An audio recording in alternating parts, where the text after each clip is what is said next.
Hey everybody, I hope you're having a great day. For those of you who don't know me, my name is Brett, and I'm the Director of Children and Youth Ministry here at Open Door. And we're going to be continuing going through Psalm 119, which is all about God's Word. And right now we're on the third section of Psalm 119, which is verses 17 through 24.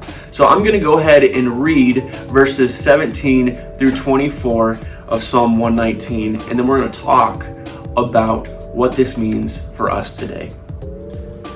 Be good to your servant while I live, that I may obey your word. Open my eyes that I may see wonderful things in your law. I am a stranger on earth. Do not hide your commands from me. My soul is consumed with longing for your laws at all times. You rebuke the arrogant who are accursed, those who stray from your commands. Remove from me their scorn and contempt, for I keep your statutes. The rulers sit together and slander me. Your servant will meditate on your decrees. Your statutes are my delight. They are my counselors.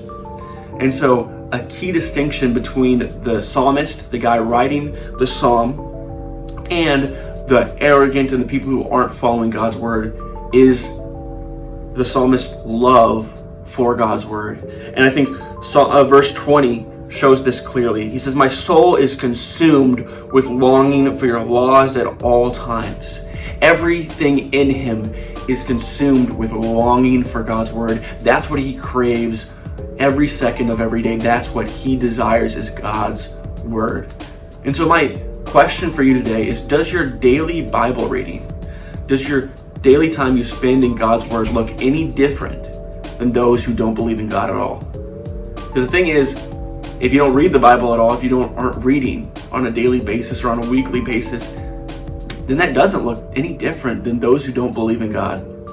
And the way we approach God's word should look so different. We should crave it, we should long it, and we should desire to spend time in God's word. And we should look different than those who don't believe. And this is even convicting to me because there's people out there who, from a literary standpoint or a scholarly standpoint, read the Bible and know it very well. They don't believe in God, but they study it. And shouldn't we who believe in God, who we think this is God's inspired word and we hold the Bible so highly, shouldn't we love God's word more than those people as well? Shouldn't we know and understand God's word even more? We should crave to be in God's word on a daily basis. And that's what sets us apart from the world. One of the things is a love for God's word and love for what he has for us. And not just this something that we do because we have to, but something because we love to do it. So I encourage you to dive into God's word. It doesn't have to be, you don't have to read a whole entire chapter or a whole book, but start small and start today. Because if you believe in Jesus and you believe in what he's done for you, then you should love his word. Well, I hope this encourages you today, and I hope you have a great rest of your day and a rest of your week.